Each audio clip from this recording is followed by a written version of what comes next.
Assalamualaikum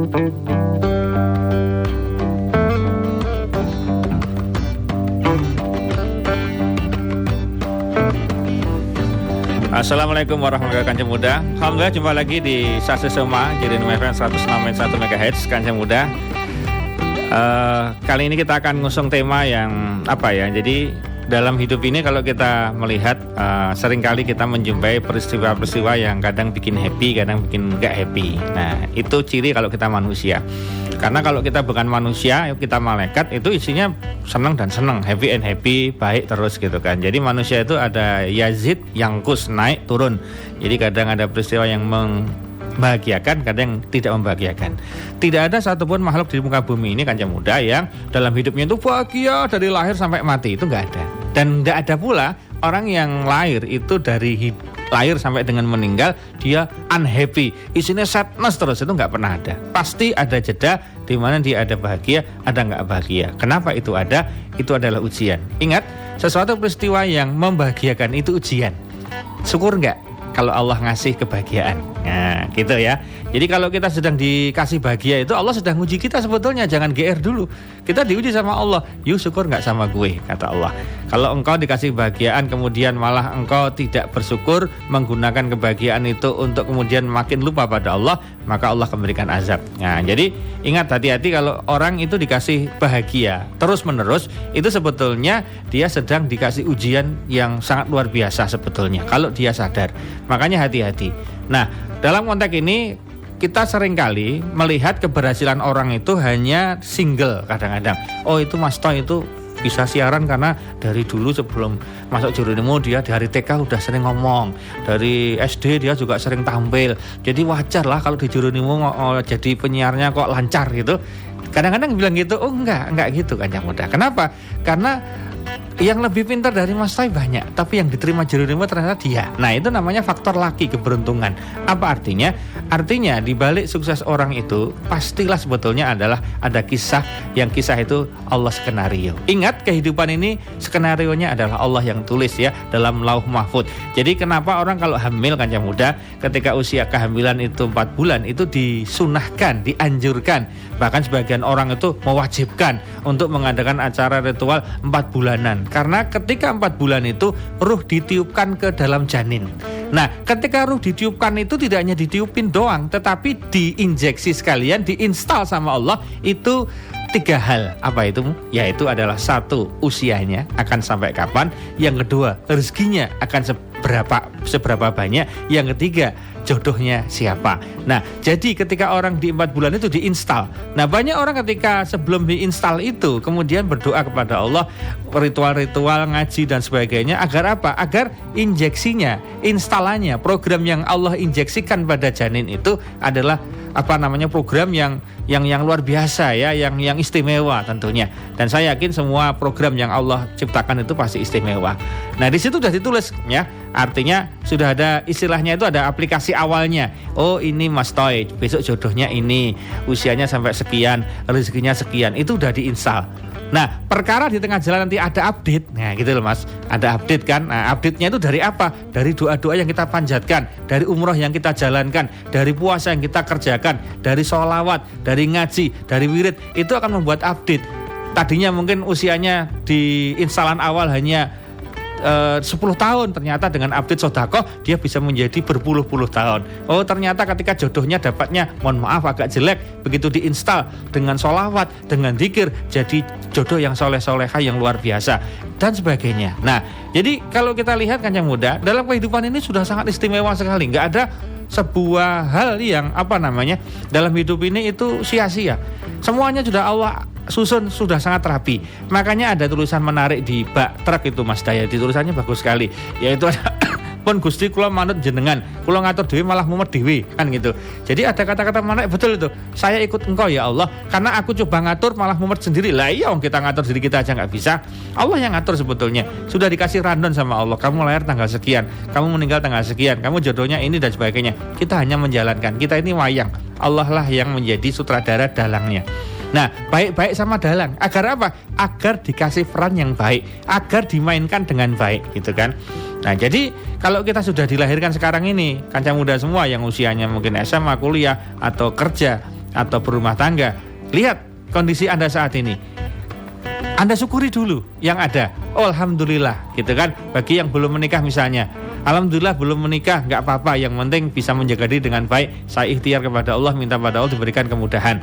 Yang telah menikah, alhamdulillah aku telah menikah. Aku jaga jodohku sebaik-baiknya. Jangan sampai berselingkuh, jangan sampai bercerai, jangan sampai ada masalah yang kemudian membuat berpisah dan sebagainya. Itu salah satu merawat apa yang telah Allah berikan. Nah, syukur nikmat itu adalah tanda ketika orang berhasil diuji sama Allah. Jadi ada orang diuji dengan lancar kehidupannya, menikahnya lancar, jodohnya lancar, pernikahannya lancar, rezekinya lancar. Kemudian dari itu misalnya keluarganya dia kelola menjadi keluarga sakinah, anaknya diajak sholat, istrinya diajak sholat, diajak ngaji, diajak puasa, diajak ke surga. Nah, itu bagian dari say thank you kepada Allah, telah dikasih istri, telah dikasih anak, telah dikasih keluarga. Itu say thank you-nya begitu. Jadi kita lolos ujian, tapi kalau kemudian ketika dikasih jodoh disia-siakan, malah selingkuh, anak nggak diopeni, tidak diperhatikan, nggak urusan sama keluarga. Nah, itu bagian dari sebetulnya adalah nggak syukur sama Allah. Nah itu. Nah jadi itu yang harus kita kemudian sekarang benahi Kancah Muda. Nah, kita ngomong dulu ini bagian yang enak-enak dulu ya. Kita bagi dua menjadi satu, ketika bahagia menyapa. Yang kedua ketika duka sedang menyapa. Nanti segmen kedua. Segmen pertama ini kita belajar bagaimana ketika bahagia-bahagia itu ada pada diri kita, maka disitulah kita harusnya semakin meningkatkan dekat dengan Allah. Jadi Allah itu paling senang kalau melihat hambanya yang sedang bahagia. Ingat Allah, itu Allah paling senang. Allah paling senang. Ya kalau bahasanya Mas Toy begini, kalau Mas Toy sedang dalam posisi sedang bahagia, terus dulu ada orang yang Mas Toy, ada yang menolong Mas Toy gitu kan. Kemudian Mas Toy ketika sudah sukses dia bilang di forum Jeronimo misalnya, alhamdulillah atas izin Allah saya bisa seperti ini, dan salah satu wasilahnya dulu saya ditolong oleh bapak itu yang begitu-begitu, oleh bapak ini yang begini-begini, atau oleh ibu ini yang begini-begini. Itu bapak dan ibu yang nolong Mas Toy itu senangnya luar biasa. Oh, jasaku diapresiasi. Oh, dia masih ingat dengan aku. Oh, tahu kalau dulu pernah aku tolong dia nggak lupa. Padahal nolongnya cuma bayar SPP sekolah misalnya. Padahal nolongnya cuma gimana caranya masuk di Jeronimo, atau gimana caranya agar dapat sekolahan dan sebagainya. Tapi dia ingat terus itu jasanya, sehingga sebut terus namanya. Maka orang yang disebut itu pasti bahagia, seneng gitu kan. Alhamdulillah masih ingat dengan apa yang saya lakukan gitu kan, dia bahagia. Nah, Allah Subhanahu wa Ta'ala sama, hanya Allah itu nggak butuh pujian kita, tetapi kebahagiaannya Allah ketika seorang hamba itu menyebut asmanya, mengingat kepadanya ketika bahagia, itu justru Allah kemudian menunjukkan Allah itu nggak butuh pujian. Itu apa? Malah dikasih lebih bahagia lagi Mas Toy, lebih dikasih bahagia. Kalau orang kan misalnya kita sebut namanya, oh terima kasih ya Pak, dulu karena Bapak saya bisa begini. Bapak itu paling cuma, oh alhamdulillah Mas Toy, makasih masih ingat sama saya. Ya saya cuma punya gitu Mas Toy, waktu itu cuma punya itu. Dia hanya bilang paling banter, atau paling banter dikasih apa dikit gitu kan. Tapi kalau Allah itu enggak. Begitu Allah dipuji, Allah itu enggak GR. Allah kemudian malah langsung ngasih kebahagiaan yang lebih tinggi lagi, lebih banyak lagi. Maka jelas dalam Al-Quran, lain sakartum la azid danakum. Kalau engkau syukur, aku tambah nikmat itu. Kalau engkau ingat aku tambah ingat kamu. Kalau engkau ingat kebahagiaan karena aku akan lebih membahagiakan dirimu, kata Allah. Nah, maka rumusnya sekarang adalah manakala kita merasa nyaman hidupnya, jangan lupa alhamdulillah, jangan lupa alhamdulillah, itu diucapkan. Jadi alhamdulillah itu menjadi kalimat yang harusnya kita biasakan, rutinkan. Sampai ada sebuah hadis mengatakan, siapa yang dalam satu hari mengucapkan kalimat alhamdulillah 100 kali Mas Toy, itu akan diberikan pahala sebagaimana orang yang bersedekah 100 kuda pilihan. Kuda pilihan loh. Jadi kita nggak sedekah, tapi dengan membaca alhamdulillah 100 kali setiap hari, itu seakan-akan kita sedekah senilai dengan 100 kuda pilihan. Tulisannya kuda pilihan di hadis itu. Apa artinya kuda pilihan itu? Kuda yang khusus digunakan untuk perang. Yang dia istilahnya kalau sekarang ada itu bukan kuda yang disembelih satenya kita makan, itu bukan. Kuda yang digunakan itu Mas Dai sing ning ngene lapangan apa itu namanya? Bantul itu loh. Pacuan. Nah, yang untuk pacuan kan harganya mahal ya, dibanding dengan kuda yang hanya untuk, mohon maaf ya, narik wisatawan. Itu beda dengan yang dipakai untuk pacuan. Nah, apa artinya? Artinya luar biasa. Alhamdulillah ini kalimat yang harusnya kita sering pakai. Bahkan itu sampai ada mengatakan alhamdulillah ala kulli halin, bersyukurlah pada Allah atas semua hal. Saking ekstrimnya semua hal. Sampai semua yang duka pun kalau bisa alhamdulillah. Kenapa? Tetap alhamdulillah. Dan ini orang Jawa buktikan itu. Piye Mas? Alhamdulillah meng tiba, padahal tiba Mas teh. Alhamdulillah meng tiba ora ditabrak. Misalnya dia kecelakaan aja masih ada yang bilang alhamdulillah orang partai tambahan berupa truk dan lain-lain, hanya jatuh, itu masih di alhamdulillah. Betul sekali itu.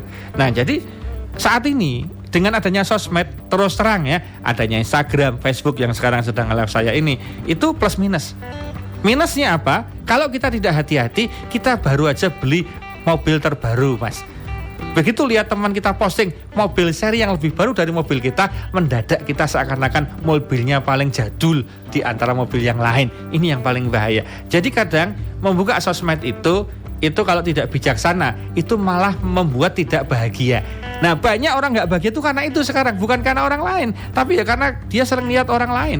Jadi oleh karena itu hanya mudah, berhati-hatilah. Maka berdoa, kalau perlu sebelum buka Facebook itu a'udzubillahi minasyaitonir rajim, bismillahirrahmanirrahim. Ya Allah, hilangkan aku dari hasad, iri, dengki dan sebagainya. Karena ingat postingan itu hanya flexing kan. Ada kan orang yang sering kita lihat dia habis dia foto upload, kemudian pada kisah nyatanya tidak kisah sesuai dengan yang dia posting itu kan sering kejadian. Artinya di postingan itu bahagia, habis itu ternyata dia nggak begitu bahagia. Itu kan kita nggak pernah tahu. Tapi kan yang masuk ke diri kita, wah happy semua. Bahkan ketika lihat pencapaian teman-teman itu seringkali tidak bersyukur. Ada orang yang sudah usaha buka macam-macam udah berhasil, alhamdulillah sukses, hanya gara-gara postingan teman yang omsetnya lebih tinggi, yang gajinya lebih gede, tiba-tiba langsung merasa gaji dia, omset dia tuh nggak ada apa-apanya. Itulah kalau kita membanding-bandingkan dengan orang lain. Nah maka sosmed ini buruknya adalah dia menjadi pembanding ya. Dia seringkali waduh kok ternyata kok saya nggak begitu sukses ya, masih ada yang lebih sukses lagi. Nah jadi hati-hati dengan sosmed, kecuali kalau untuk maju lebih baik nggak apa-apa ya. Makanya kalau dipacu lebih baik nggak apa-apa. Misalnya harusnya kita terpacunya dengan dunia, karena gini, kalau race dunia itu nggak pernah ada habisnya. Race dunia artinya pertandingan dunia itu nggak pernah ada habisnya. Misalnya Mas Toy, pokoknya target gue siaran, gue nggak akan terima uangnya, gue masukin rekening, nggak akan saya ambil, pokoknya nanti istilahnya itu Mas Toy, kalau di sosmed itu seminggu makan garam doang 2 minggu makan garam doang, akhirnya beli ini kan gitu kan. Ternyata pembelian kita terbesar terbaik sekalipun itu pasti akan dikalahkan oleh orang lain, karena di atas langit masih ada langit. Jadi kalau kita bersaing dengan dunia, pastikan tidak akan pernah berhasil dan hanya capek. Allah sudah ngingetin, alhaqumut takasur hatta zurtumul maqabir. Kala kata Allah, jangan sekali-kali. Kenapa? Karena kalau kita lomba dunia itu sampai ke kuburan ya, ini nggak akan selesai. Nah kita ganti lombanya ke akhirat. Tuh lihat, hanya pegawai biasa, naiknya cuma motor doang, sama suami istri sama anak naik motor ya cukup, pakai mantrol hujan-hujan, mereka ngiyup minum teh panas senang sekali, saling bercengkrama, semua senyum tiga-tiganya. Anak 1, bapak ibunya 2 itu senyum bersama-sama di warung padahal hujannya sangat deras. Sementara yang di mobil duduk nyaman, belum tentu senikmat itu, senyaman itu, senyumnya selebar itu belum tentu. Apa artinya? Kalau orang bisa bersyukur terhadap itu, harusnya tertamparlah kita. Makanya sering-seringlah, maka ulama dulu itu sering piknik, Mas Toy ya. Jadi ulama itu dulu sering piknik. Maka kalau Anda seringnya traveling itu sebetulnya punya ciri-ciri ulama ya, suka traveling. Nah, traveling itu yang paling penting bukan postingnya sebetulnya, tetapi melihat lingkungan sekitar. Oh, ketika jalan lihat ternyata ada orang yang lebih parah hidupnya. Oh, ada orang yang lumpuh, ada orang yang sakit, ada orang yang... Jadi selama perjalanan itu kemudian menjadi bahagia. Ya contoh yang paling sederhana, ketika saya suatu saat habis ngisi khutbah Jumat di sebuah masjid, yang kebetulan motor saya parkir di bawah pohon yang cukup rindang. Nah, saya tidak tahu ternyata pohon itu menghasilkan serangga. Yang serangga itu kemudian mampir di helm saya. Nah, ketika saya pulang dari khotib itu saya pakai helm, maka saya pakai helm sekarang agak trauma ya. Helm itu mesti saya, yang bagian telinga itu saya damu dulu, gitu. Kenapa? Karena pernah merasakan sesuatu. Jadi waktu saya pakai helmnya itu si serangga nggak kemana-mana, masih di dalam. Nah, pas saya di selamat jalan itu padahal cukup ya mungkin perjalanan 20 menitan ya.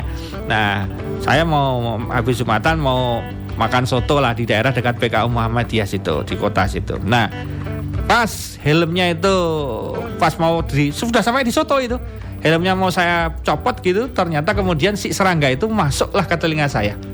Wah, langsung melakukan serangan. Judat. Nggak bisa saya ambil pakai jari saya. Wah, saya nguleng-nguleng, nggak sakitnya minta ampun, nggak karu-karuan. Akhirnya sama kebetulan yang jual soto itu adalah jamaah saya. Saya langsung diantar ke PKU. Dimasukkan UGD. Di UGD itu sakitnya nggak karu-karuan. Sakitnya luar biasa, menahan sakit itu. Pas saya ditidurkan, itu depan saya persis itu adalah orang yang sedang dilakukan RGB elektrik. Jadi orang yang sedang tidak sadar, jantungnya berhenti berdetak dan kemudian dipakai alat jedok gitu loh. Jedok, tetet, jedok, tetet. Jadi saya lihat di depan saya itu jadi hilang sakit saya. Wah, ternyata sakit saya itu nggak seberapa dibanding sakitnya depan saya, karena depan saya itu pilihannya cuma yes or no. Oke, dead or no dead gitu kan, mati atau tidak, itu pilihannya. Jadi sangat luar biasa. Oleh karena itu kalau kita melihat yang lebih parah dari kita kemudian mendadak menjadi alhamdulillah gue cuma ini gitu ya. Nah jadi kita ketika mendapatkan kebahagiaan kita seharusnya ingat ya bahwa Allah itu sangat baik sekali pada kita ya. Allah itu sangat luar biasa sekali, peduli banget sama kita. Makanya alhamdulillah Kanjeng Muda yang sudah kerja sekarang ini gajinya berapapun, UMR nggak usah dipikir dulu lah. Memang ada yang nggak UMR mau lapor ya silahkan lapor, itu hak Anda. Tetapi yang paling penting Anda sudah punya gaji, ingat ya, rahasia ilahi itu luar biasa ya. Orang yang gajinya 5 juta dengan gajinya 2,4 juta atau 2,5 juta itu akhirnya sama-sama makan, sama-sama minum, sama-sama tidur, sama-sama bisa melakukan kegiatan yang mirip-mirip aja. Jadi artinya apa? Berapapun gaji kita itu cenderung cukup sebetulnya ya. Yang buat nggak cukup itu kalau kita gengsi, sebetulnya cuma itu saja. Nah, jadi kita harus, saya di sini melalui Sasi Soma mengingatkan untuk diri saya pribadi dan kepada Kanjeng Muda semua, disyukuri Kanjeng Muda yang sekolah kuliah di Jogja sudah bisa kuliah, dikasih fasilitas, dibayarin sama orang tua, ditransfer rutin tiap bulan. Itu adalah syukur nikmat harusnya. Karena banyak orang yang nggak bisa kuliah karena nggak bisa bayar. Ya, disyukuri Kanjeng Muda. Jangan sampai kemudian malah digunakan fasilitas untuk kurang ajar ya, untuk booking. Nah ini kan nggak benar ya. Untuk open BO misalnya itu ya jangan Kanjeng Muda. Lebih baik menikah muda lebih baik daripada open BO gitu ya. Ini jadi ini peringatan untuk semuanya Kanjeng Muda. Jadi memang sekarang semuanya serba mudah, tetapi hati-hati ya. Yang kuliah disyukuri sudah bisa kuliah, yang masih sekolah disyukuri bisa sekolah, karena banyak orang nggak bisa sekolah ya. Ada orang yang sekolahnya rusak, sekolahnya nggak seperti Anda yang sekolah saat ini. Beberapa daerah sekolahnya itu betul-betul miris, kosong, nggak ada muridnya, nggak ada gurunya, cuma sedikit. Alhamdulillah kalian bisa sekolah di sekolah yang bagus ya, disyukuri. Yang sekolah disyukuri, yang kuliah disyukuri, yang kerja ya, yang sedang cari kerja ya disyukuri. Baru cari kerja nggak apa-apa, yang penting usaha, ikhtiar. Kalau Anda nggak diterima kerja, berarti Allah menyeting Anda jadi pengusaha. Tolong dengar itu. Jadi kalau Anda ngelamar nggak bisa, ya nggak diterima, berarti saatnya Anda bikin usaha sehingga Anda nanti dilamar oleh customer, dilamar oleh pegawai Anda. Jadi itu aja. Jadi positive thinking sama Allah.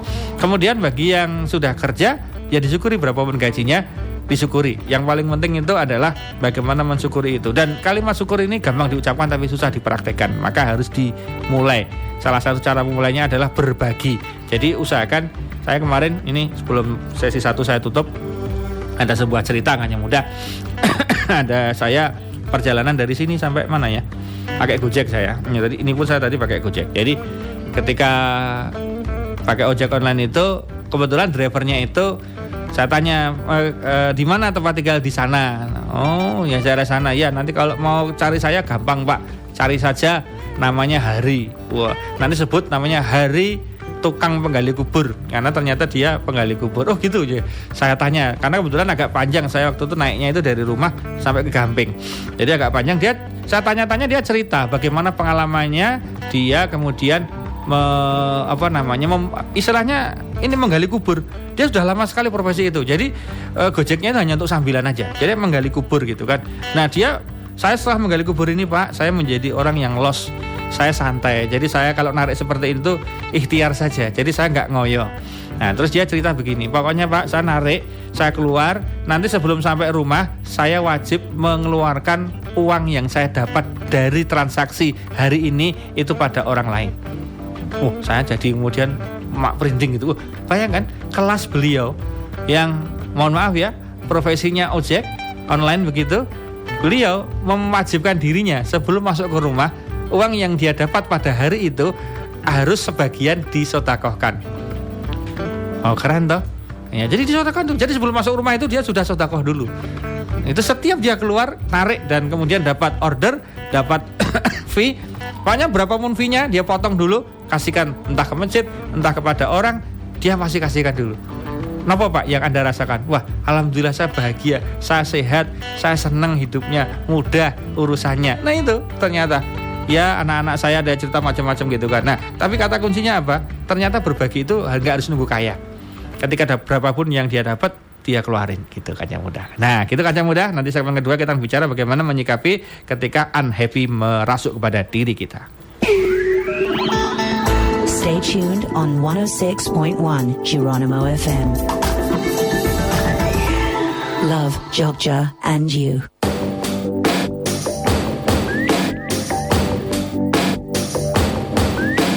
Aku ini adalah dirimu. Cinta ini adalah cintamu.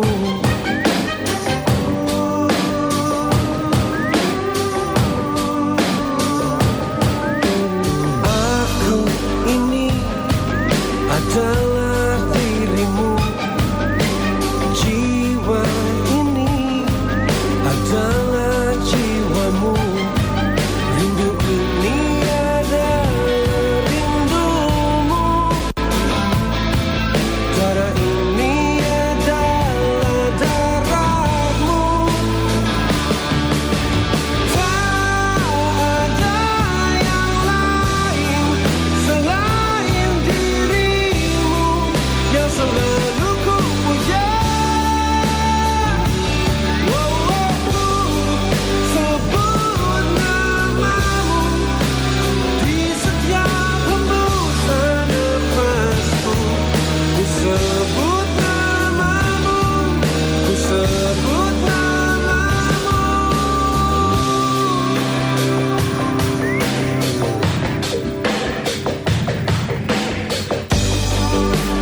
Baik, kaca muda, kita di segmen kedua masih di Sasi Soma Ciri FM 106.1 MHz-nya. Jadi kita tadi di awal kita bicara mengenai masalah bagaimana ketika happy itu menyapa, ya. Tidak ada kata kunci kecuali bersyukur kepada Allah Subhanahu wa taala. Sampai kemudian Nabi Sulaiman itu ketika dipuji sama rakyatnya, sama umatnya, wah Sulaiman, engkau raja yang sangat luar biasa.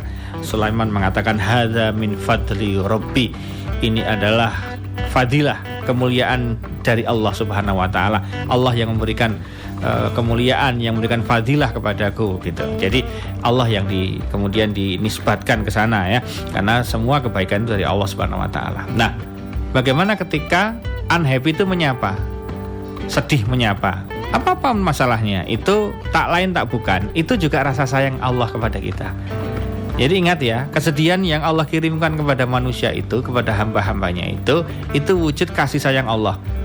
Maka dalam hadis dikatakan, idza ahabba, ketika Allah itu cinta pada hambanya, ibtala, maka Allah akan menguji. Ya, Allah akan menguji.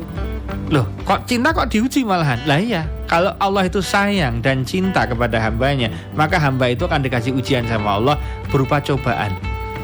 Kalau ada tafsir ibtala itu mengatakan ya sesuatu yang membuat dia nggak seneng, kepepet, kecewa, sedih, sadness kalau bahasa Inggrisnya kan begitu. Nah, ketika orang menderita sadness seperti itu kan tergantung orangnya. Kalau orang nggak punya iman kemudian mengatakan ya, sampai dia mohon maaf ya, naudzubillah min dzalik, dia mengatakan Tuhan tidak adil. Wah, ini adalah puncak kemusyrikan tertinggi, itu mengatakan Tuhan tidak adil. Ini bahaya.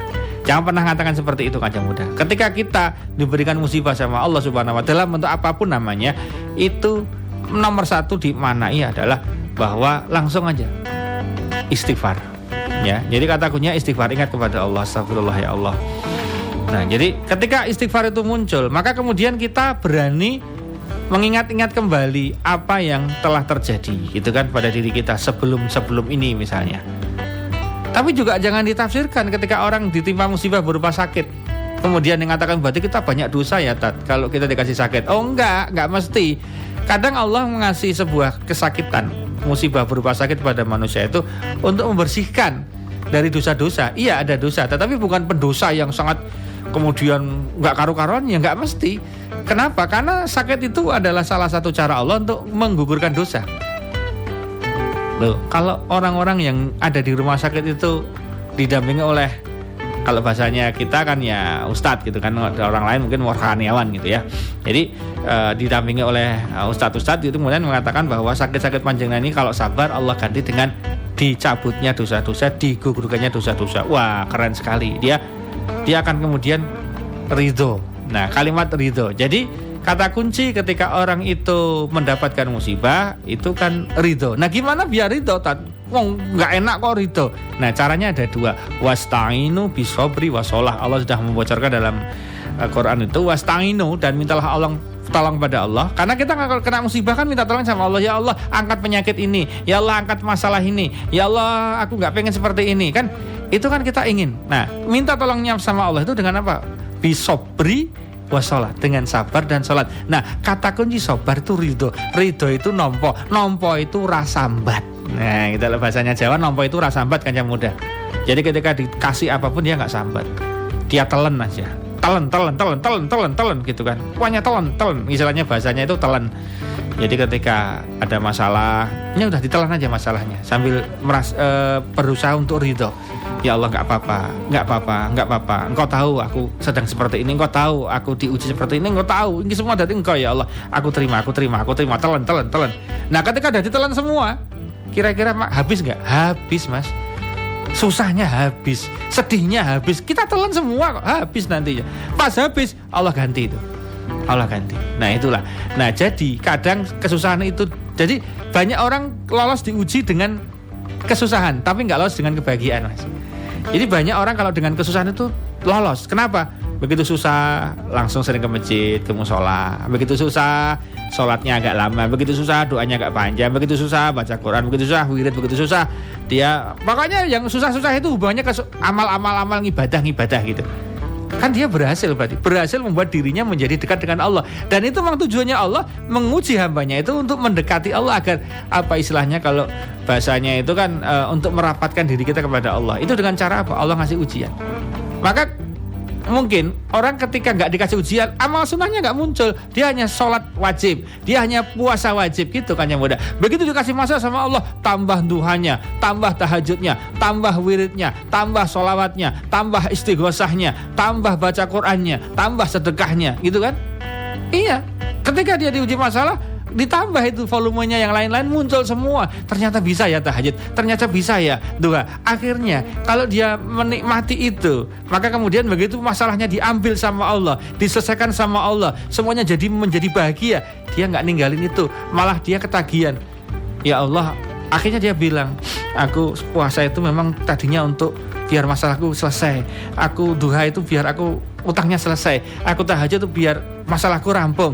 Alhamdulillah sudah rampung, tapi aku ingin tetap melanjutkan ini kan gitu kan. Tetap aku istiqomahkan. Nah, itu alhamdulillah. Jadi banyak yang seperti itu. Nah, jadi kalau kanca muda sedang sedih, ingat berarti Allah sedang menyapa lewat kesedihan, gitu loh. Lewat kesedihan. Oh, kenapa ya Allah ngasih ini sama saya? Nah, harusnya gitu cara pikirnya. Apa maunya Allah dengan ini semua? Harusnya kan kita mikirnya gitu. Ketika kita mikirnya gitu, oh gini toh ternyata. Kenapa dibikin masalah lebih dewasa, lebih karena ada lebihnya. Jadi apa? Jadi gini Mas Toya, siapa yang disebut dengan ahli? Kan gitu orang yang sering mengatakan siapa yang disebut dengan ahli? Ahli itu orang yang sudah punya jam terbang sekian ribu, kan gitu. Istilah sekian ratus ribu atau puluhan ribu jam terbang. Nah, kalau dalam bisa jam terbang, misalnya orang dia katakan ahli siaran, dia sudah menemukan 1000 jam terbang siaran atau 10.000 jam terbang siaran, itu pasti menemukan kendala. Nah, di situ seorang ahli itu tahu, oh kalau begini kendalanya seperti ini, kendalanya begini, oh nangannya begini. Itu karena sudah sering. Karena sudah sering ahli. Jadi ahli itu apa? Sudah pernah melewati asam dan garam, sudah pernah melewati banyak soal-soal, sudah ngajarkan soal-soal yang rumit. Jadi dia menjadi expert ahli. Maka orang sebut ahli ibadah itu bukan berarti orang yang ibadahnya banyak banget. Iya, tapi ahli ibadah itu apanya? Dia sudah beribadah ketika susah sudah ibadah, bahagia pun ya ibadah. Maka sebut ahli ibadah. Ibadahnya tidak hanya pas bahagia doang, susah pun tetap ibadah. Walaupun susah diambil sama Allah, tetap ibadah. Itulah orang ahli ibadah. Ahli itu apa artinya? Dia beribadah dalam situasi kacau dan gak kacau, genting dan gak genting, bahagia dan gak bahagia, tetap ibadah. Maka sebutannya ahli ibadah. Lah sama ketika orang ahli apapun itu, dia pernah melewati situasi apapun, situasi yang buruk sekalipun atau yang baik sekalipun, ekstrim dia udah pernah semua. Maka disebut dengan expert, ahli. Maka ini dokter ahli. Berarti dokter yang telah menangani kasus yang rumit sekalipun atau yang enteng sekalipun, dia udah pernah semua. Maka dia dengan expert, dia sebut dengan ahli. Nah, oleh karena itu kanca muda, kalau kita sedang mendapati sebuah peristiwa yang membuat tidak senang pada diri kita, harusnya kita kemudian jangan sampai membuat kita menjadi lupa bahwa di antara sedih yang sedang kita terima atau yang sedang ada pada diri Anda semua kanca muda, itu gak seberapa dibanding kebahagiaan yang telah Allah berikan selama ini. Jangan sampai kita menjadi orang yang melupakan kebaikan Allah hanya gara-gara sedang diuji sekarang. Kan Anda baru diuji sekarang, baru belum lama ini diuji. Yang kemarin-kemarin dari lahir sampai sebelum ujian itu ada, kan happy, lancar-lancar, oke, yes aja. Sekarang Anda dikasih trouble dikit trouble-nya, belum banyak itu. Ya, maka untuk apa? Untuk agar kita apa ya? Istilahnya itu ada apa namanya? Perbaikan. Kalau dalam bahasanya apa ya? Dikasih goncangannya. Kayak otot itu katanya kalau nggak pernah digerakkan itu malah jadi lemes, malah jadi nggak bagus. Salah satu fisioterapi itu kan menggerakkan otot itu agar ototnya nggak malas. Nah sama, ketika kita kemudian nggak dikasih masalah sama Allah, itu otot ibadahnya jadi malas kadang-kadang. Karena udah lancar semua toh. Coba saya ngisi pengajian Mas Toy, yang saya isi itu orang sukses semua, orang kaya semua, bahagia semua. Itu kan saya susah ngisi materinya. Nah, mau saya isi apa? Bapak Ibu ayo duha biar kaya. Udah kaya saya Ustadz. Bapak Ibu ayo kita tahajud biar Allah angkat derajat. Oh saya udah panglima ini, tinggi saya, bintang 4 saya. Susah sekali kan ngisi orang-orang yang sudah pada powerful, istilahnya isinya penuh semua. Apa artinya?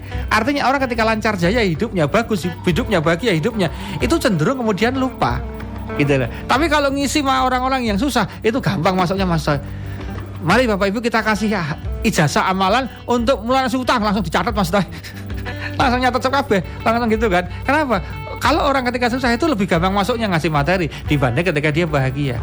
Nah, disinilah kemudian kita seharusnya kadang diuji sama Allah, dikasih goncangan dikit, gitu kan? Goncangan dikit lah bahasanya. Itu untuk apa? Untuk kemudian agar imannya tambah kuat, tambah bagus, gitu kan? Kalau bahasanya ini pohon-pohon ini begitu pohonnya dipotong dikit itu malah tambah bagus nanti ranting dahannya dan buahnya dibanding kalau nggak pernah sama sekali nggak dipotong gitu kan. Nah gitu kan, ya kan titik yang dipotong kan juga tambah bagus kan Mas deh dengan sunat kan gitu. Artinya sesuatu yang dibikin susah sedikit nggak enak sebentar itu akan membuat efek yang enak luar biasa. Puasa misalnya orang biasa makan, begitu dengan puasa dikit sebentar aja itu kerupuk rasanya nggak karu-karuan kan. Minum teh yang tadinya biasa menjadi luar biasa, apalagi es teh jumbo ya Mas deh, yang dia belum mau diganti posisinya oleh bakmi godok ya. Nah, mungkin belum mau ini kan rencananya kan es teh jumbo mau lewat diganti mau tampil di panggung ganti mie godok, tapi ternyata es teh jumbo masih belum mau digeser Mas. Ya, masih mau berapa periode dia ya, masih belum mau digeser ya gitu. Jadi kembali ke tadi Kancah Muda, kalau kita menjadi orang yang sedang ada masalah, maka masalah itu harusnya mendewasakan. Mendewasakan itu artinya apa? Nggak mengeluh, nggak sabar, dengan cara apa? Sabar dan sholat. Nah, sabar itu ridho, sholat itu artinya apa? Nambahi sholatnya. Yang tadinya sholatnya sering terlambat diawalkan, yang tadinya nggak jamaah dijamaah, gitu kan. Yang tadinya nggak pernah duha mulai duha, yang tadinya nggak pernah tahajud mulai tahajud, yang tadinya dua rakaat menjadi 4, 8 sampai 12, yang tadinya cuma 2 lama-lama menjadi 8 plus tambah 3 witir jadi 11 rakaat. Jadi kata kunci kalau kita mau sabar dan mendapat pertolongan Allah, sabar dan sholat. Sabar itu ridho, dan ridho itu nggak bisa berdiri sendiri. Bisobri wa gitu dan Mas. Kalau dan itu bukan or loh ya. Kalau or itu bisa milih kan, garis miring. Tapi kalau dan itu kan nyambung. Berarti bisobri wassolah, ora au. Kalau bahasa Arabnya atau kan au. Ini wa. Kalau wa itu sambung. Berarti nggak bisa sabar tok. Agar bisa sabar harus tambah sholat. Artinya sholatnya ditambah, nggak hanya wajib. Itu maksudnya tambah rawatibnya, tambah istikharahnya, tambah sholat tobatnya, tambah sholat tasbihnya, tambah sholat duhanya, tambah sholat hajatnya, tambah sholat tahajudnya, itu tambah sholat ba'dal wudunya. Wah itu kan itu keren sekali. Jadi ketika sholat itu sudah menjadi rutinitas dia kerjakan dengan bagus, dengan khusyuk, nanti ridhonya muncul sendiri, sahabatnya muncul sendiri, dan tanpa dia sadari ketika sudah tenggelam dalam sholatnya, tenggelam dalam sabarnya, tiba-tiba dia ngalah nggak sadar masalah itu sudah Allah hilangkan. Itu yang luar biasa. Nah maka Kancah Muda nggak boleh kita menjadi orang yang kemudian putus asa. Ini kemarin mosok di Jogja ini sudah berapa kali Mas Teh? Sudah ada berapa kali ya dalam waktu setahun yang gantung itu kemarin? Sulaiman ada lagi nih gantung, Masya Allah. Janganlah. Masalah apa toh? Mahasiswa loh Mas. Udah toh. Masalah pacar, kalau pacarnya putus ya ke Jeronimo sini. Banyak sini. Maksudnya banyak yang bisa untuk curhat. Maksud saya ngobrol di sini gitu. Masa aja gantung gitu loh. Masalah pacar diputus gantung. Aduh, janganlah. Ini bukti bahwa kita rawan kena seperti itu, karena ya tadi maka ngaji itu penting ya. Kita harus meluangkan waktu ngaji ya, paling tidak ya seminggu sekali lah, Jumat sore gitu kan, bisa semua monggo, atau mungkin nambah yang lain ya alhamdulillah. Pokoknya kita harus ngaji lah. Kenapa? Itu untuk isi-isi hati. Karena kalau kita nggak ada isi hatinya ini kosong, itu nanti kalau kena sosmed bapernya minta ampun loh. Asli bapernya minta ampun, diputus aja lah saya kayak dunia ini mau kiamat. Padahal begitu diputus itu sebagian cowok-cowok malah alhamdulillah tak tunggu-tunggu sebetulnya. Gak enak aku mutus kamu, syukur kamu mutus aku. Ada yang cowok-cowok itu malah nunggu momen itu. Ada, jadi gak bunuh diri dia. Jadi haram ya bunuh diri dalam Islam itu haram, gak boleh sama sekali Kancah Muda. Nah, jadi manakala orang ditimpa sebuah persoalan dalam kehidupannya, yakin deh persoalan itu soal. Nah soal itu yang ngasih siapa? Yang ngasih Allah. Berarti kalau soal itu pasti ada kunci jawaban gitu loh. Jadi kata kuncinya soal itu mesti ada kunci jawaban. Tidak ada soal tanpa kunci jawaban. Tidak ada persoalan tanpa solusi. Siapa yang pegang kunci jawaban? Yang ngasih soal siapa? Allah yang ngasih soal ke kita. Kita suruh ngerjain. Lah kalau kita mau pinter, ya kita cari kuncinya di Allah. Kalau pengen tahu kunci dari Allah gimana? Ya kita harus baca Quran. Nah salah satunya makanya ketika orang punya masalah itu anjurannya satu, fatawadhu, wudu dulu. Jadi kalau kita sedang ada masalah, merasa tertekan, maka wudu dulu, fatawadhu. Setelah wudu apa? Sholat 2 rakaat. Sholat apa Ustadz? Sholat hajat, ya, atau sholat tobat. Hajat dan tobat itu bagus, ya. Tobat kalau kita kena masalah ini, anggap aja ini adalah salah satu akibat dari dosa-dosa kita masa lampau, kita tobat. Hajat itu kita berhajat sama Allah agar Allah mengangkat masalahnya. Nah setelah fatawadhu, sholat 2 rakaat. Yang ketiga adalah qiraatul Quran, membaca Al-Quran. Nah jadi mulailah Anda menerima keadaan ini dengan mulai membaca Al-Quran, membiasakan baca Al-Quran. Loh, bisa jadi masalah ini ada karena Anda nggak pernah sentuhan sama Quran. Qurannya dari dulu masih disegel, belum dibuka plastiknya, belum dibuka sama sekali, nggak pernah dibaca. Nah mulailah dibuka plastiknya, dibaca. Apalagi yang suami istri yang dulu maharnya seperangkat alat sholat dan Al-Quran masih ada nggak Qurannya itu. Nah dibuka, jangan-jangan ini masih disegel gitu kan, dibuka dibaca gitu. Ya oke, dibaca. Kenapa dibaca? Ya karena begitu dibaca itu akan beda. Jadi satu ya SOP-nya ketika masalah menyapa, soal menyapa, fatawadhu, wudu. Yang kedua sholat 2 rakaat, hajat dan tobat. Yang ketiga baca Al-Quran. Terakhir setelah melakukan SOP itu, nah ini ya kata kunci yang sering banyak orang nggak tahu adalah bersedekahlah berapapun nilainya. Nah jadi begitu habis wudu, sholat, baca Quran, kemudian tutup Qurannya, shadaqallahul azim, berdoa, kemudian keluar berapapun yang uang yang ada, berapapun itu artinya terserah kamu. Maka kamu kasihkan ke orang. Nggak usah bilang macam-macam, pokoknya bilang bismillah ini sedekah. Nah setelah itu tunggu keajaiban dari Allah akan turun. Bisa cepat, bisa nunggu, bisa agak lama. Allah yang punya kuasa. Tapi ingat, kalau kita sudah apply ke Allah, Allah itu nggak mungkin menolak apply kita sebagai manusia. Karena apa? Allah berjanji, ud'uni astajib lakum, kata Allah. Doalah kepadaku, pasti aku kabulkan. Berarti kalau dikabulkan itu, kalau belum cuma belum mas. Jadi orang yang doa itu hanya dikabul, belum dikabul, diganti yang lebih baik. Nah gitu.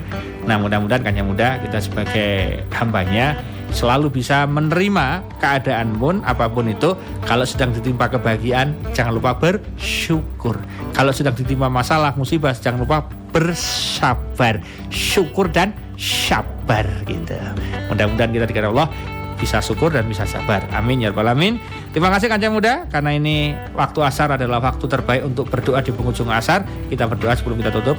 A'udzubillahi minasyaitonir rajim. Bismillahirrahmanirrahim. Ya hayyu ya qayyum bi rahmatika astaghits aslih lisani kullah wa la takilni nafsi tarfatain. Allahumma firi dzambi kullah dika wajilah wa awal wa akhirah wa lan tawasyura. Rabbana atina fid dunya hasanah wa fil akhirati hasanah wa qina adzabannar. Alhamdulillahirabbil alamin.